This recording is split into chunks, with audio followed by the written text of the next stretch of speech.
Hello everyone, hello dear students, कैसे हैं आप सब? होपिंग दैट बच्चों आप सब बहुत बहुत अच्छे होंगे।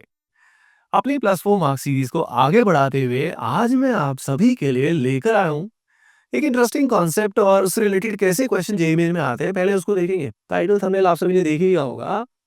तो भाई सीधा आते हैं पॉइंट पे कि किस तरह के सवाल पूछ लेते हैं वो। जैसे ये सवाल आप देख सकते हैं, इस सवाल को ऑब्जर्व करें और फिर जो की कॉन्सेप्ट है उसकी बात करेंगे। ये की कॉन्सेप्ट है एरोमेटाइजेशन। एरोमेटाइजेशन से कई सारे क्वेश्चन आ जाते हैं और स्टूडेंट्स नॉर्मली, क्योंकि इससे रिलेटेड ज़्यादा कंटेंट भी अवेलेबल नहीं है, तो स्टूडेंट्स को नॉर्मली पता नहीं होता कि इस तरह के सवालों को किया कैसे जाता है। ठीक है? तो इस सवाल को सीधा करेंगे नहीं हम लोग, लेकिन पहले मैं कॉन्सेप्ट आपको बता देता हूँ कि कॉन्सेप्ट क्या है। ठीक है? तो भाई तैयार हो सभी फुल जोश में? Hoping that you all are ready. तो इसलिए फुल जोश में लाइक करना शुरू कर दीजिए। किसी और के लिए नहीं भैया, मेरे लिए नहीं, मुझे ज़रूरत नहीं है, खुद के लिए करो। ठीक है? आपके लिए ज़रूरी है। नहीं यार, मुझे भी ज़रूरत है। मुझे भी ज़रूरत है, एकदम से अंदर से आवाज़ आई कि नहीं मुझे भी चाहिए। ओके, तो यहाँ पे अगर हम बात करें तो एरोमेटाइजेशन के अंदर जो मेन रिएक्शन आती है वो कुछ इस तरह की आती है 1 2 3 4 5 6। यहाँ पे टोटल 6 कार्बन मिनिमम दिए जाते हैं इन जनरल, क्योंकि एरोमेटिक कंपाउंड में सबसे फेमस जो होता है, पॉपुलर जो होता है, वो होता है बेंजीन।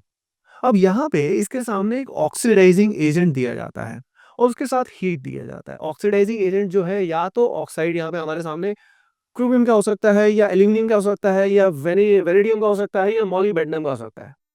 तो यहाँ पे किसका हो सकता है? यहाँ पे या तो क्रोमियम का हो सकता है, या हमारे पास सामने एल्यूमिनियम का हो सकता है। राइट, क्रोमियम, एल्यूमिनियम, मॉलिब्डेनम का हो सकता है, वेनेडियम का हो सकता है। इन सब ऑक्साइड्स की प्रेजेंस में ऑक्सीडेशन होता है। अब आप ऑक्सीडेशन करोगे तो ऑक्सीडेशन के मतलब कई सारे होते हैं। एक तो होता है एडिशन ऑफ ऑक्सीजन, एक होता है रिमूवल ऑफ हाइड्रोजन। दोनों ही क्या होते हैं? दोनों ही ऑक्सीडेशन होते हैं। तो यहाँ पे क्या करोगे? यहाँ पे हाई टेम्परेचर है तो यहाँ पे रेडिकल मैकेनिज्म की तरह इसको सॉल्व कर सकते हैं। ये जो कॉर्नर वाले एटम्स हैं, क्योंकि टोटल हमें देखना है कि कितने कार्बन्स हैं। अगर हमने कार्बन्स एज्यूम कर लिए तो हमने देखा कि यार 1 2 3 4 5 6 बढ़िया, यानी रिंग, बेंजीन रिंग बन सकती है हमारी। इन सब में, इन सब सवालों में इन जनरल एरोमेटाइजेशन में बेंजीन या उसी का डेरिवेटिव बनता है। यानी हम सबसे पहले इन सवालों में पहचानना होता है कि यार 6 कार्बन की रिंग हमारी कहाँ से बन रही है। तो हम यहाँ से हाइड्रोजन को निकालेंगे तो हमने देखा यहाँ पे 2 हाइड्रोजन रेडिकल हमने निकाल दिए। हमने तो क्या निकाल दिया? हाई टेम्परेचर था, निकल गए।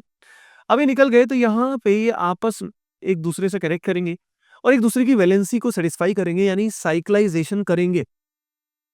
तो अब यहाँ हो गया साइक्लाइजेशन और हमारे सामने बन गया साइक्लोहेक्सेन। अब यहाँ पे एक एक करके क्या होगा? अगेन यहाँ पे एक एक करके यहाँ पे 2 हाइड्रोजन निकलेंगे। 2 हाइड्रोजन के रिमूवल के बाद यहाँ पे एक पाई बॉन्ड आ जाएगा। ये हाइड्रोजन का रिमूवल कौन कर रहा है? हाई टेम्परेचर और ऑक्सीडाइजिंग एजेंट यहाँ पे डिहाइड्रोजनेशन कर रहा है। अब ये करते करते फर्दर फाइनली फिर अगला पाई बॉन्ड आएगा, फिर अगला पाई बॉन्ड आएगा और फाइनली हमें क्या मिल जाएगा? हमें मिल जाएगा बहुत ही खूबसूरत हमारी प्यारी बेंजीन रिंग। तो एरोमेटाइजेशन जो होता है प्रोसेस, वो प्राइमरीली कुछ ऐसा होता है। एरोमेटाइजेशन का एक दूसरा स्वरूप भी होता है जिसके अंदर हमारे पास दिया जाता है एसिटिलीन या उसी के डेरिवेटिव। ये रहा हमारा एसिटिलीन। और एसिटिलीन जो होता है, इसको बनाने के कई सारे तरीके होते हैं। एसिटिलीन को बनाने का एक और तरीका बड़ा अच्छा होता है जिसमें कैल्शियम कार्बाइड का रिएक्शन कराया जाता है पानी के साथ। कैल्शियम कार्बाइड का रिएक्शन कराया जाता है पानी के साथ और रिएक्शन होने के बाद C2H2 यानी ये बनता है। कैल्शियम कार्बाइड को बनाने का भी एक तरीका है। वो तरीका होता है क्विक लाइम के साथ। क्विक लाइम के साथ कार्बन का रिएक्शन कराओ तो CaC2 बनता है। तो ये हमें सीक्वेंसिंग पता होना चाहिए क्योंकि इसका यूज करके सवाल आ जाता है। अब क्या होता है, बेंजीन बनाने के लिए इसके 3 यूनिट आपस में साइक्लिक ट्राइमराइज करते हैं। ट्राइमराइजेशन का मतलब है इसके 3 यूनिट आपस में मिलकर एक सिंगल यूनिट बनाएंगे और यहाँ पे आयरन या कॉपर की रेड हॉट ट्यूब ली जाती है, रेड हॉट सिलेंड्रिकल ट्यूब ली जाती है। उसमें इसके 3 यूनिट आपस में कंबाइन करते हैं और ये तीनों यूनिट आपस में कंबाइन करके बन जाता है कुछ ऐसा। कैसा? ऐसा बन जाता है यहाँ पे। तो यहाँ पे 3 यूनिट आपस में रिएक्शन करती हैं और रिएक्शन करके हमारे सामने बेंजीन रिंग क्रिएट हो जाता है। ठीक है? अब इसी का वेरिएशन लिया जा सकता है। इन दोनों की वेरिएशन से ही एरोमेटाइजेशन होता है। जैसे कि यहाँ पे अगर हम बात करें तो यहाँ पे इसका वेरिएशन क्या लिया जा सकता है? इसका वेरिएशन लिया जा सकता है अगर यहाँ पे हमने लिया CH3C ट्रिपल बॉन्ड CH, तो ये हमारा क्या है? प्रोपाइन।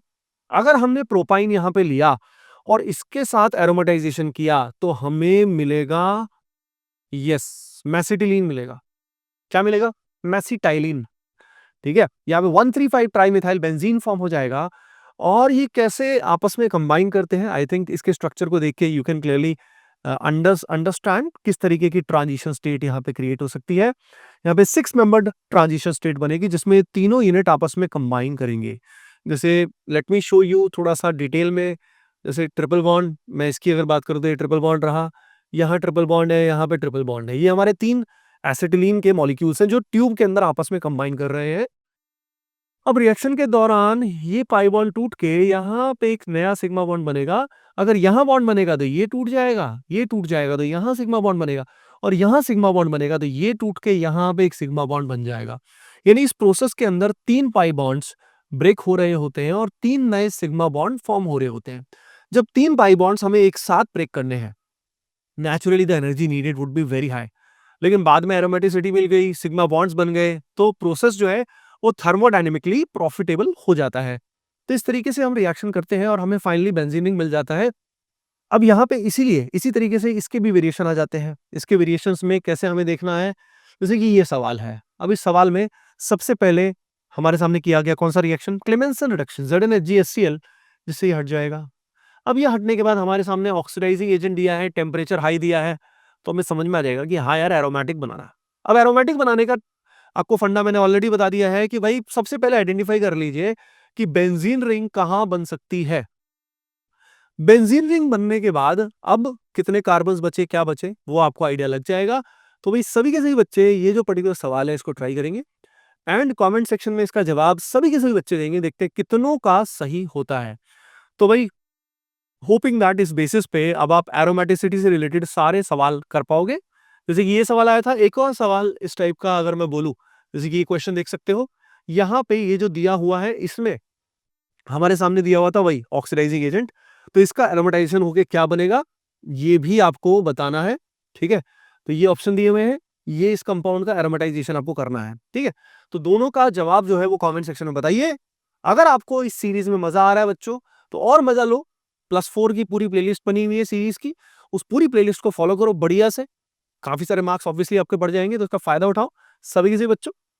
चलो भाई फिर मिलते हैं नेक्स्ट पर्टिकुलर वीडियो में कुछ खास कॉन्सेप्ट के साथ। Bye bye, take care and keep doing well, love you all.